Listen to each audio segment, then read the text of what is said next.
Well, good evening. I'm Rick Dancer. Welcome to Get Real with Rick Dancer and Friends. And who are my friends? It's debatable from day to day. Sometimes I have some, and sometimes I look at mine and think, remember when you used to be nice? Elements of a healthy life, our focus, our sponsors, also Chris Dental Family Dentistry and Albert Taylor, endless possibilities. So who are these people? Well, Chris Dental is our dentist, and we're a place where everyone is welcome. And Michael does all kinds of cosmetic dentistry and regular dentistry, and he's one of our big sponsors of the show. Other sponsors, Elements Health Clubs. They have three facilities, count them, 1, 2, 3, Springfield, West Eugene, and Oakway, all in the state of Oregon. They have other ones too in Portland as well. Since we're expanding, we could do that. But they have amazing classes. It's more like a family. And tonight we have an interview with a young man who is one of their members. But it's not really about the gym. It's really about him and what he's doing. Kim Stark's going to join us in just a second. And she has a crazy, interesting interview out of Canada. We're talking to Marilyn Evans. Evans is my middle name. Perhaps we're related. But her topic is there's a bill, and it would actually force porno sites to verify the age of each person visiting their platform. If you want to find out more about that, I think a lot of parents out there are probably very interested in that. Kim will be talking to her about that. Bill Lundun will join us with the news, and we'll have all kinds of fun. So first we have Kim Stark joining us. Kim, hey, how you doing? It's Tuesday. It is. It's Tuesday, and that means health time. I know. I found an interesting one tonight, Rick. So you found a really good one. So Kim, one of the elements of a healthy life is a really good question for our viewers. That's right. Okay, so last week we asked what is oil pulling, and a lot of people came in and said, oh, I do that. I swish with oil every morning. So today we decided to do what fruit makes you the happiest. And Rick and I were talking about how our viewers would never cheat and just go try to Google. So we need it to be like trivia. Actually, what happened was Kim said, I tried to find something that was not Googleable. Googleable. Is that a word? I did. It's a word now. I like it. Yeah, I didn't want to find something that they could just go search right away. And this one makes you think a little. There is a fruit. Hi, Gary. There is a fruit that makes you happiest. Uh-oh. Somebody said mango. Okay, no. Good guess. Okay, Tina, keep going, you guys. So there's they're like into this tonight. Watermelon. Ooh, good guesses. Should we even? They haven't guessed it yet, but should we? We'll keep them guessing. We won't tell them yet because Rick doesn't know either. Guessing. We'll tell you when we get a winner. But that's your question. Yeah. Oh, of course. Brenda says passion fruit. Passion fruit. No, that dragon fruit, nectarine. Oh, these are awesome. Nectarine. Oh gosh, we need to be making a list of these. Kiwi. I haven't seen it yet. Strawberries. Oh, it's just a matter of time. Well, you guys keep guessing. I'll keep putting them up on the screen. You guys, we're going to do a little change of pace here because we have Maryland's in Canada, and it's probably later there, and so we want to make sure that our foreign guests are treated with our U.S. hospitality. So Bill's going to come at the end of the show, but he'll have all of his news, and we got a couple other interviews for you. You guys keep throwing your stuff in there, and Kim, I'm going to run the open, and then we'll get right to you. Okay. Who puts up with this? That's what I don't understand. Bring the lion out. Bring the lion. Tonight on our show, we're going to have... Hey guys, don't you think it's kind of fun that you get to comment on the news? There's a cost. Oh yeah, there's a cost. People come after you. I think that's why this is so much fun is because... We'll see you at 5.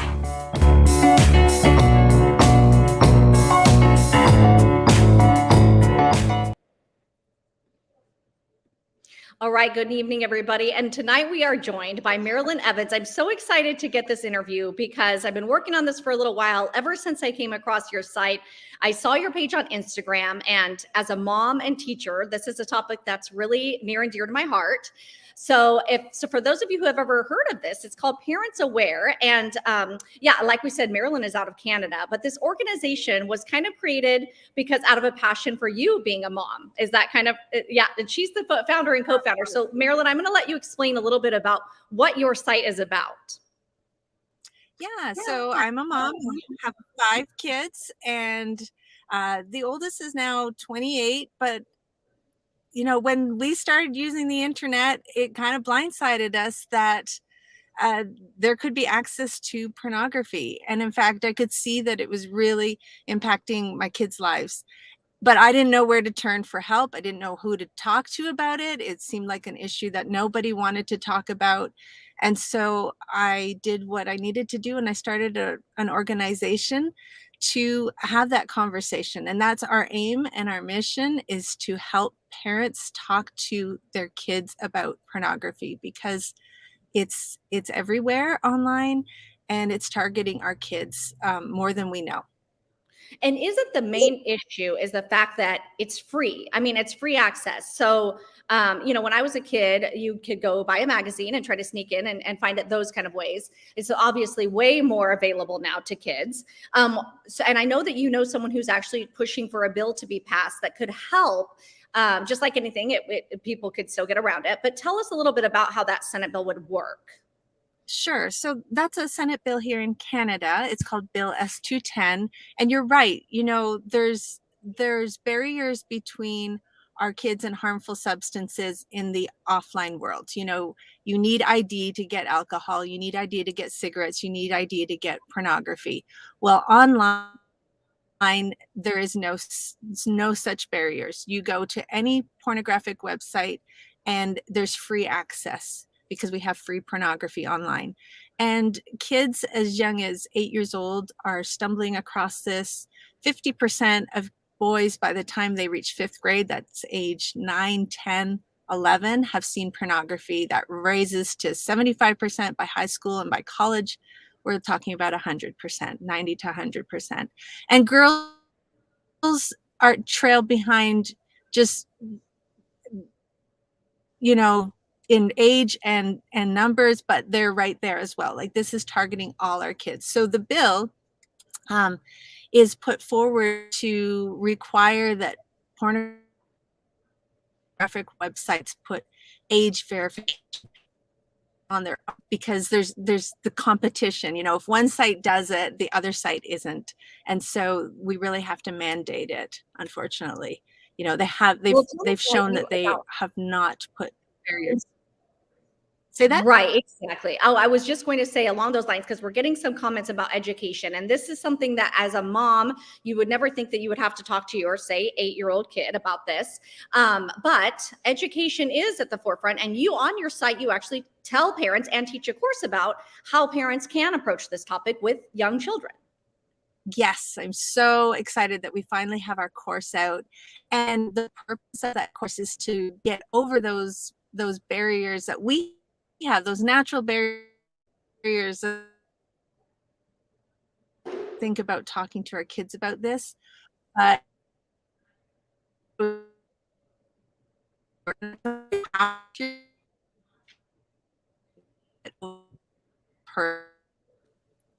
It's called Get Off the Fence, because we kind of get stuck on the fence. We kind of get stuck thinking that we can't do this. And the hardest part is really taking the first step. Right. I think that's just something that we like to maybe, kind of avoid, especially at a young age, but they're going to most likely be, seeing that no matter what. You can't prevent everything. So that's kind of what made you create this site, so that parents have the resources, correct? Absolutely.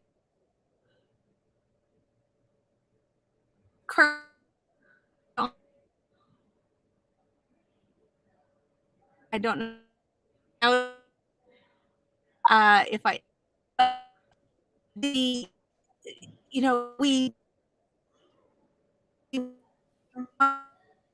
Oh, did we lose her, Rick? Pardon me?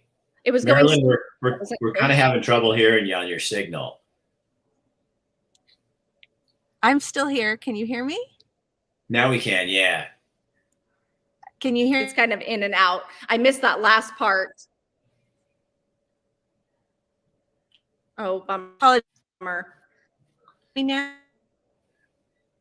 Well, you know what we'll do? We'll share your site. We'll put the site up so people can go to it for info. And then we'll try to get Marilyn when she can connect a little easier. It's hard when she's all the way over there in Canada, I know.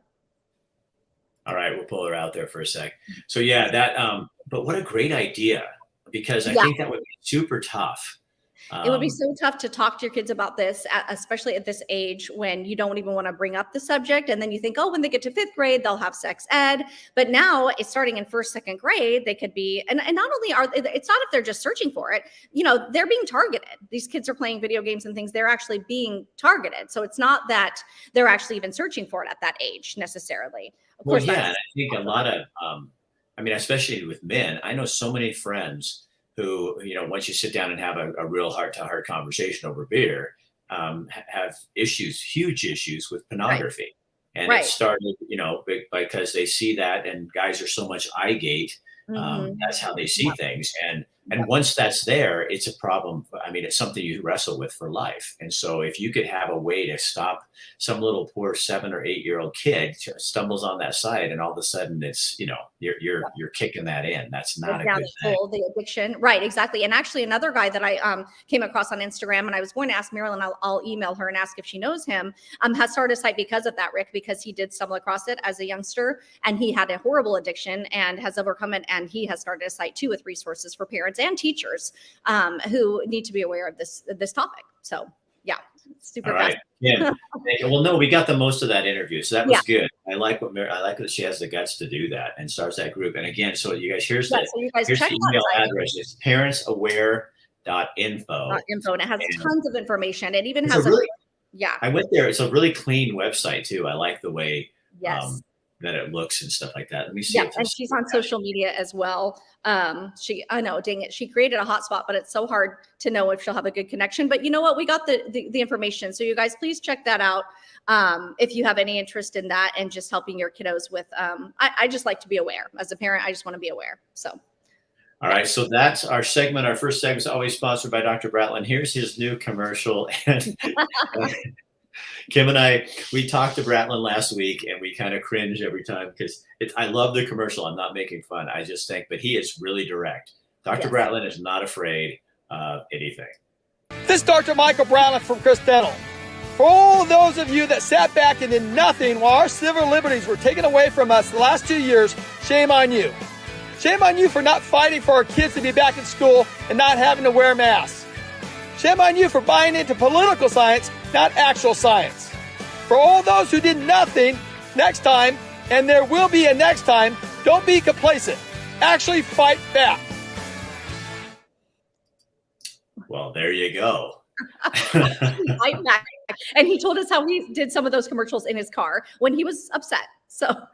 Well, I have two more because Bratlin and I are really good friends, and I'll get it today. This morning I had, hey, listen to this one, see how you think it sounds, and then get back to me. And it's really good. But he's pushing the envelope. He's pushing the lines here.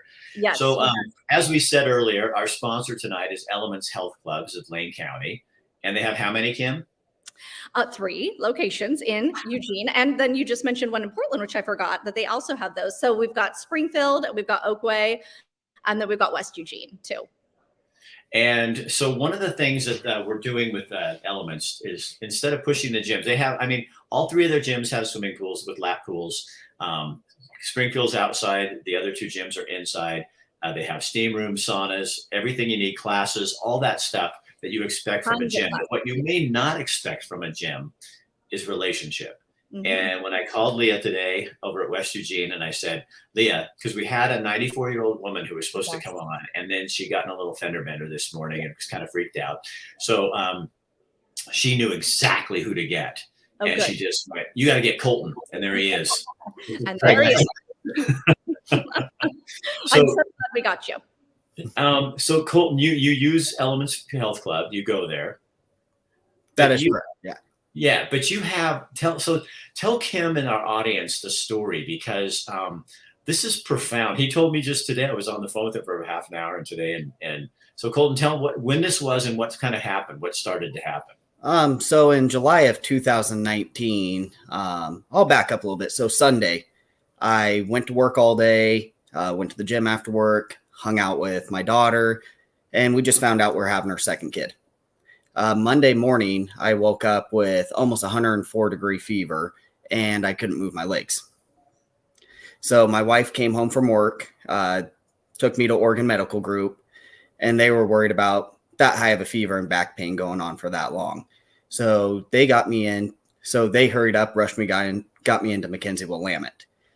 I believe it was either my third or fourth day I was in there. They finally did the MRI, and they found I was born without a disc in my back, and it was L5.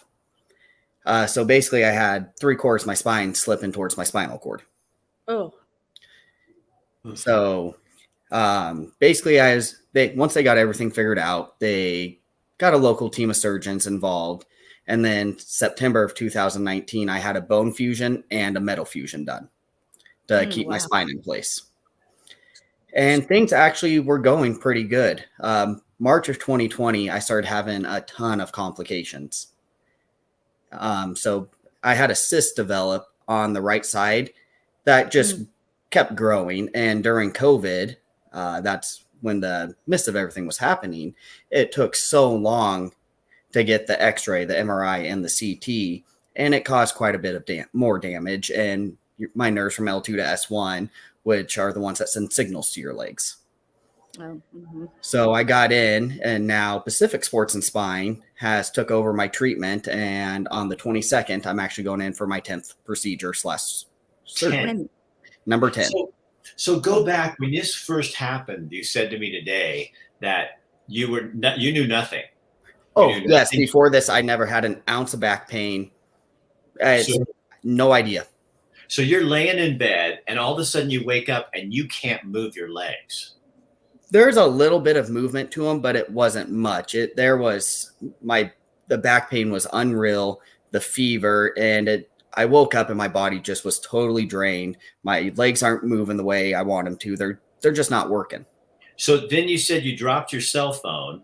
So yeah, when I went to call my wife, it's basically my phone was sitting on the nightstand, and basically I hit it off the nightstand. And Araya, she knew that, hey, he normally texts me. He's up and moving. He's normally going to the gym about this time. What's going on? And that's when she came home. Because you couldn't get your phone. No. I mean, you were so paralyzed that it hurt that you could not. I wouldn't necessarily say paralyzed. It was there. The surgery definitely worked. I'm up and moving now. But yes, my movement was basically gone. So do they think that something led to that, to all of a sudden just like day before, or just no indication? So they said there's not very many cases of this from my understanding. But when people are born without, various different things in their back, it normally happens anywhere from 18 to 40 years old is when the issue arises or something finally slips out of place. Okay. And so that it could be anything random. It could be rolling over. It just, when does it slip and how? Okay. Gosh, that sounds so painful. I can't even imagine. So do you have now a bar or like a metal rod? So basically I have fusion done. So the metal fusion, it's plates going up and down my back with screws put through it. Oh, God. And so that goes, I would say about, it's hard to explain. So it's right below my tailbone, and I'd say it goes up to just below the middle of my back. So how has working out? So obviously it's changed the way you work out. But how has working out helps you get through that? Because you're like a stud. You were doing this stuff. You were hammering it out before this all happened. So yeah, first I'd say mental capacity. That's. Oh, did we lose him? We have freeze issues tonight. Oh no, gosh, he was right mid-sentence. You're not the only two that aren't freezing. I know. It's happened to me before though. Oh, bummer. Gosh. Oh, I think he's just frozen. Oh, I know. Poor Marilyn and Colton. How do you think Colton looks like that? I mean, I think it's actually not too bad of a shot. I guess it's better than what if it was like. I've had a lot of those. Yeah, so we could do our own freeze. Closed. Oh no, I know. It's never cute. Oh, you know what? While he's frozen, did you guess? Pull him out here. Oh, yeah, pull him out there since he's frozen. Okay. Should we put that question up again too? Oh God, they're going crazy on that thing. Okay. Hang on. Well, I was almost done with him anyway. So you guys, our question is, sorry, Colton. I just moved it to my phone.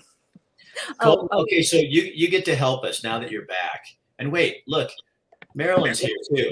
Hi, Marilyn. they both went to their phones and now they're having better luck. So Okay, so look at you two. Okay, so they're gonna be our co-hosts. So you guys, Kim, tell them what the question yeah, is. you guys didn't know you were in for this. The question of the day, you guys, is what fruit makes you the happiest? And I don't think we've gotten it yet. I've seen a lot Okay, of. so we got mango, watermelon, passion fruit, dragon fruit, nectarine, kiwi, strawberries, orange, pineapple. A Oh my fruit that God. makes me happy is pineapple, blueberries, kale, and Okay. pineapple, cantaloupe, bananas, peaches, coconut. Is that a fruit?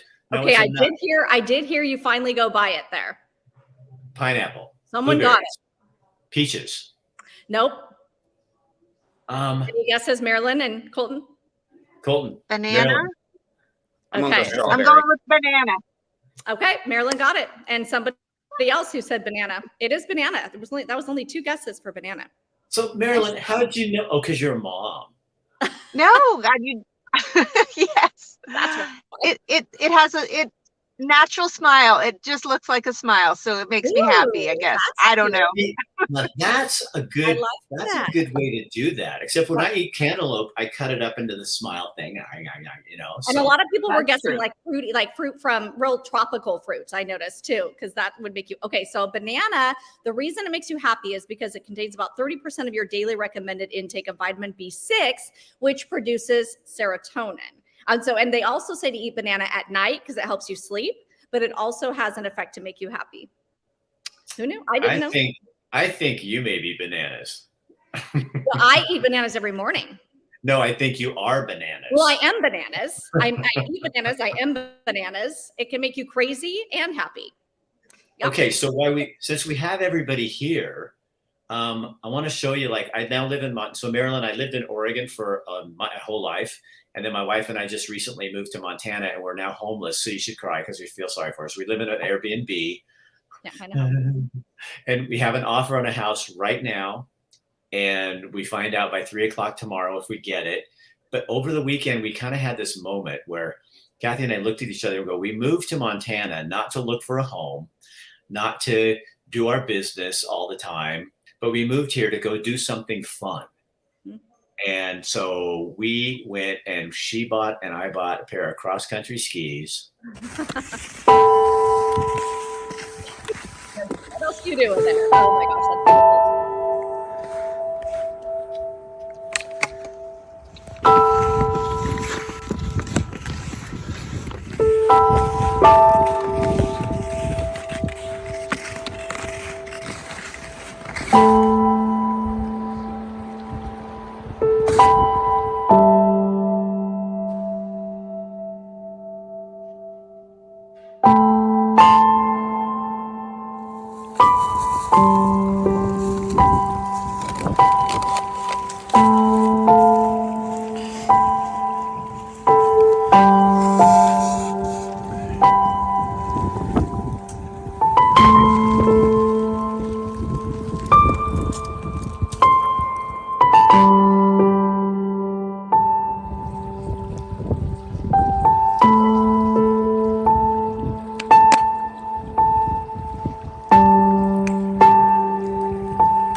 Isn't that awesome? Wow, that's so gorgeous. I think I know why you like it there. Oh, and then Maryland, so we get halfway out there and we're sitting there, and I said to Kathy, so I wonder how long grizzly bears hibernate. And Kathy goes, I don't know. Because we didn't have any bear spray. we didn't have anything. And I'm going, well, I've got my little poles from my, because you see me out there trying to stab a bear. Oh my gosh. Somebody's probably going to come on and go, yeah, you dummies. The bears are still hibernating, but you're going to get eaten by something. Well, Marilyn and Colton, thank you so much for being here tonight. And Marilyn kind of disappeared. Her signal was kind of coming in and out. But it's fun to have her. We had a Canadian co-host. I know, it was so fun. Well, speaking of bear, she's a mama bear. And so check out her site. I had a couple people say, thank goodness something like this is out there because we need these resources. So Okay, so parents with an S, aware.info. Colton, we'll see you around. Okay, buddy? Sounds good. Have a good rest of your night. All right, see you guys later. All right, Kimmy, I'm going to toss it to Bill, but you have kids to take care of, so you go do your thing. And I'll go I'm get going to them. toss it Thank off. you for the video. Okay, sounds good. All right, see you later. Good evening from the News Radio, 1120 AM and 93.7 FM KPNW studios. I'm Bill Lundun. Hola. And I just put my brackets together based on the team's mascots. I got UAB versus the Blue Devils. UAB is a dragon. It's got to be an epic battle. All right, here's what's going on. So Oregon is now adopting some interesting new standards for teaching kindergarten social studies. Yes, social studies in kindergarten. And the standards are emphasizing what they refer to, the ODE does, as inherent human differences like race in the curriculum. Social studies for kindergartners in Oregon now has, quote, integrated with ethnic studies and centers around teaching Oregon's youngest students to understand humans' inherent differences like race, gender, and religion, according to, I always like when they use this word, guidance from the Oregon Department of Education. It's not guidance when they're telling you what to teach. The new teaching standards encourage kindergartners to understand, quote, one's own identity groups and, quote, identify examples of unfairness or injustice towards individuals or groups and the change makers who worked to make the world better, unquote, as well as, quote, possible solutions to injustices that demonstrate fairness and empathy. The new standards were adopted last March, but currently they're only optional until 2026 and 27 school year, at which point they are mandatory. According to the new teaching guidelines, students in first grade will learn how to, quote, describe how individual and social characteristics are used to divide, unite, and categorize racial, ethnic, and social groups. Second graders will learn how to, quote, use listening, consensus building, and voting procedures to decide on and take informed action to interrupt injustice or promote justice in their community. Third grade students will learn how to, quote, identify how systems of power, including white supremacy, institutional racism, racial hierarchy, and oppression affect the perspectives of different individuals and groups when examining an event, issue, or problem with an emphasis on multiple perspectives. In high school, students will be asked to, quote, identify and explain how the business cycle has a positive and negative disparate impact on the allocation of resources for producers and consumers, including traditionally underrepresented groups in multiple communities in urban, rural, regional, and global economies. Sounds kind of like critical race theory. The National Republican Leadership Committee named Oregon a target for meaningful Republican victories this election cycle. According to state Republican leader Tim Knopp, the reasons are simple. He says the failures of a decade of unified control under the Democrats are starting to stack up for everyone to see, from inflation and the cost of living, crime, homelessness, and nonstop government overreach. He says Oregonians are tired of the status quo. Pacific Northwest climatologists, forest fire officials, and experts from the National Oceanic Atmospheric Administration are sounding an alarm about the Pacific Northwest drought conditions. Currently, 74% of the Pacific Northwest is in drought, with 19% in extreme or exceptional drought. Despite a promising wet and snowy start to the winter season, the continuing drought means less water for spring and summer recreation and irrigation, and also extreme fast-moving wildland fires. So, incoming University of Oregon students could be paying more tuition starting this summer. University of Oregon officials are discussing that. Right now, Oregonians pay $14,420 a year in tuition and fees at the U of O. That's in-state Oregonians. For out-of-state students, it's $40,460. What at the University of Oregon for an undergraduate is worth that much money? Anyway, for incoming in-state students, they are probably looking at a 4.5% increase. For incoming out-of-state students, it would be 3%. The increase would affect those starting in the summer of this year and run through the spring of next year. I like this. The law school is proposing a 5% increase, saying it's needed to maintain program quality, cover rising operational costs, and continuing investing in their student success. If I'm a student, can I decide how I want to invest in my success? How are they going to invest in my success? They've already said they want to maintain program quality. That's like saying, I want more of your money, and because I need it, because, I'm investing in you.